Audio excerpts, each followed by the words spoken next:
In order for your marriage to flourish, there needs to be some breathing room.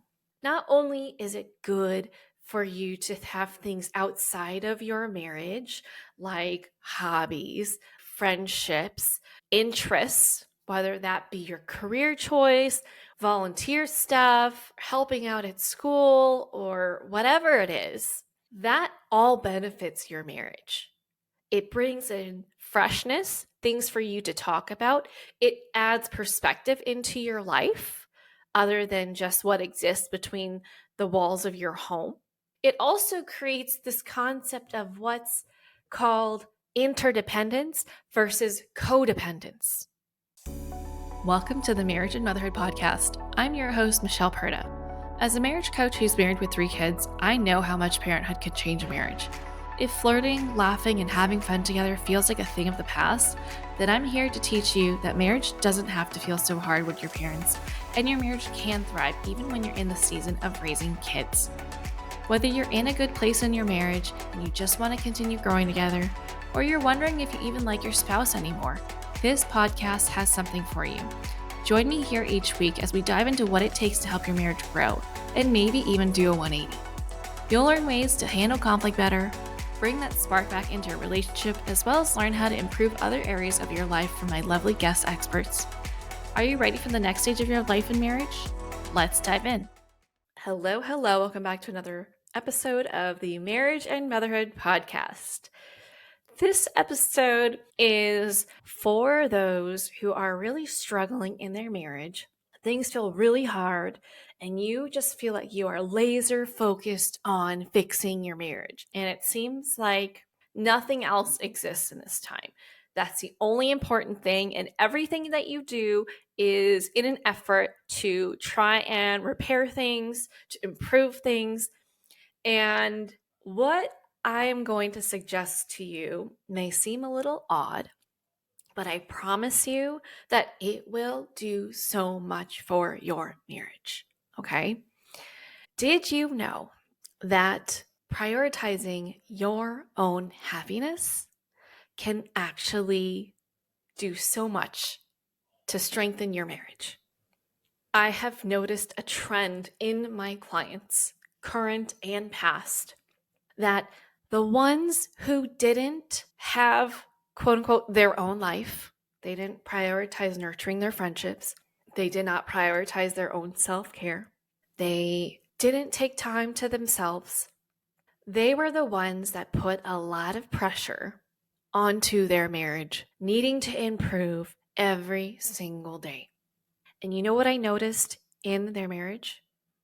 Is that pressure often made it more difficult for change to actually occur. So in this episode, I'm going to share a different perspective for you to look at how you work on your marriage and why it is so important for you to live your own life and how you can start to do that today if you feel like this has resonated with you and you recognize that this is what you've been doing. Okay? So the common thread that I've seen in some of these clients is that after they get married, after they had kids, they truly lost themselves. They dedicated their life to fulfilling that role of wife, of mom, maybe both, and they heavily became dependent on their partner being their everything or their kids being their everything, which meant that they looked to them to feel fulfilled.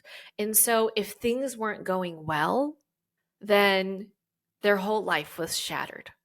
They felt frustrated, sad, lonely, unhappy, dissatisfied with life. And when we look to someone else to fill that role for us of making us happy, that creates a lot of pressure on that person to be your everything. It also creates resentment in the relationship, right? You're looking at them for not being your everything, for not living up to what you need, for not making you happy.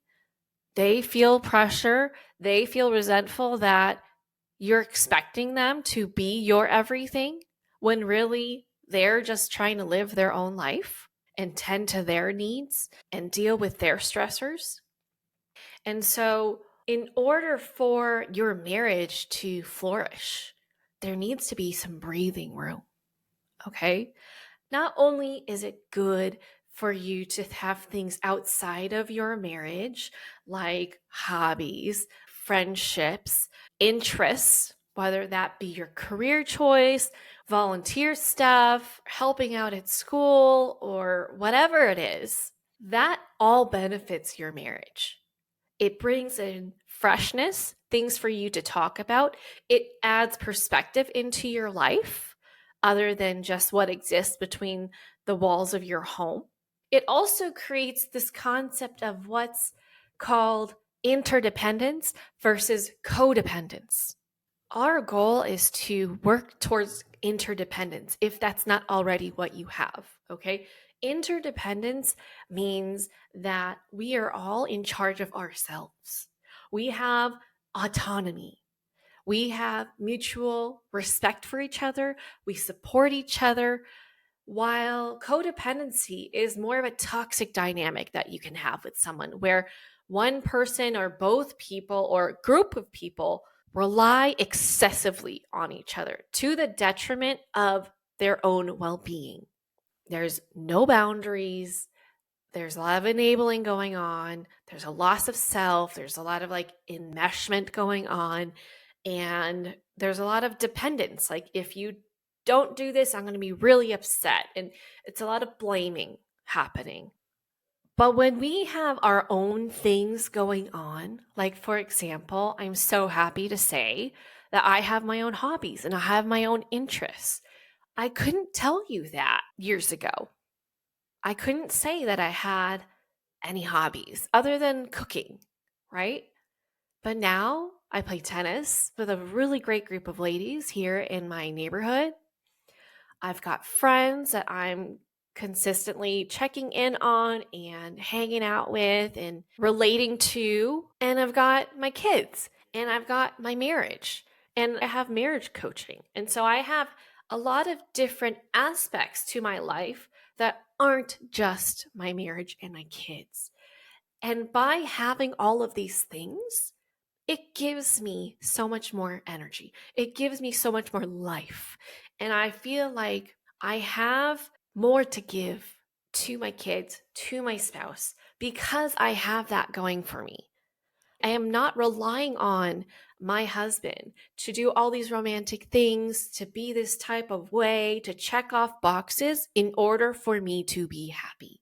Because I am coming into the relationship whole, I've taken care of my needs. I move my body. I'm eating well. I have interests. I have hobbies. I've got friendships. I have a full life. I'm doing work that fulfills me.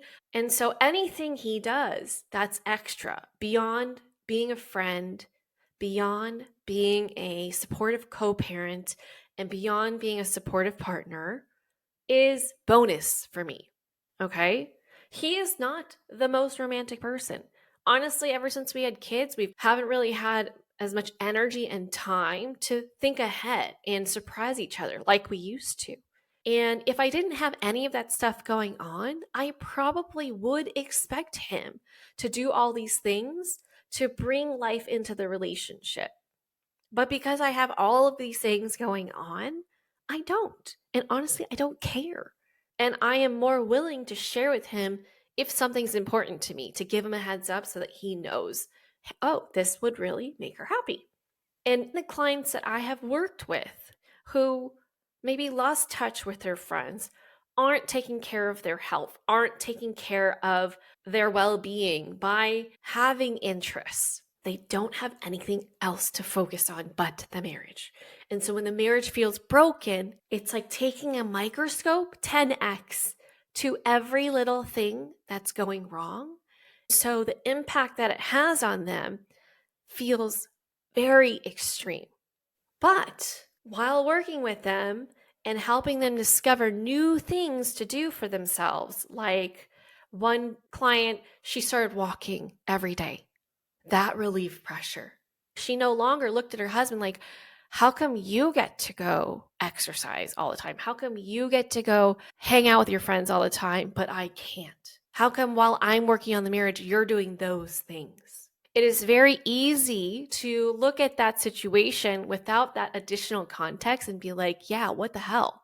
And get super resentful and bitter and even put yourself on a pedestal thinking I'm working more on the marriage than you are.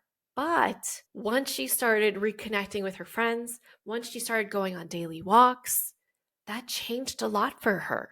She came into the relationship more whole.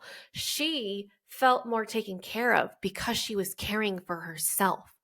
And she was able to have better conversations with her husband. She was able to appreciate that he was taking time for himself to come into the relationship whole. And it was no longer about, I can't believe you did that. I can't believe you're not spending as much time working on this marriage as me. It was more, hey, this is also really important. We've also got to take care of ourselves, because if we can't love ourselves and come into the relationship whole, we're just going to bring our issues and project it onto our marriage. And so things like having hobbies, having passions, doing work that you love, nurturing your friendships, setting personal goals to work on outside of the relationship, having time for yourself without guilt. All of these small things make a difference in your marriage, okay? Your marriage can only be strong if it is built on the foundation of two whole individuals. So, here's my question for you. What's one thing that you have been intrigued by, that you have written off because mom life, because you're too busy, because you don't have time for it, because you don't think that you can get people to watch your kids or whatever? What excuse have you made up to stop yourself from pursuing something that has intrigued you? Whether it's something that you used to do that you want to pick up again, or maybe it's something new, kind of like how sourdough was like a new hobby that a lot of people picked up from COVID. What has been something that has intrigued you? I invite you to look into that. Can you work something out with your spouse, or ask a friend or family to come watch the kids if the only time that you can do it is when the kids are around? You deserve to have your own life, okay? You deserve to have that joy. You deserve to feel like you are growing as a person. You deserve to have experiences that have nothing to do with your marriage and nothing to do with your kids. And it is so good for your kids to see that. It is so good for them to see that you have a life outside of them. Now, if your kids have become accustomed to having you around all the time, it's going to take some adjusting, but I promise you they will get used to it. I promise you that it is one of the better things that you can do for them as they get older, because they will then remember, oh, my mom did these things. I can do this too, even when I'm a parent. I get to live my own life as well. My interests still matter after I have a family, after I get married. I don't have to become this quote unquote definition of a good mom or good wife, but also I hope that that definition is evolving by the time that your kids are having kids. I hope by that time, being a good mom and being a good partner means that you're also taking care of yourself, that you're coming into your family as a whole person, okay? That your well-being matters just as much as that. All right, try this and see what happens to the whole process of you working on strengthening your marriage. Okay. I know it has done wonders to my marriage. I know it has done wonders to my client's marriage. And so don't feel like everything that you do to work on your marriage has to involve your partner. There's a lot of things that you could do on your own. And in this case, for this episode, it's about taking care of you. How can you create more happiness in your life and have that spill over into your marriage? You never know what new experiences you can encounter that give you a different perspective shift on how to approach your marriage. That could be the thing that changes everything. Okay? So go do that. send me a message on Instagram and tell me how it's going. And if you know someone that could benefit from listening to this episode, please send it to them. And if you love this show, I would love it if you could leave a review on Apple Podcasts or on Spotify. And I will catch you back here on the next episode. Bye. That's it for this episode. I hope you enjoyed it as much as I enjoyed making it. If you did, please send me a message over on Instagram at Michelle Perta Coaching to let me know what you loved most about it. Hearing from my listeners is my absolute favorite. And if you've been loving this podcast, please leave a rating and review. This will help people like you find the show and get the help they need. Catch you here on the next episode. Bye.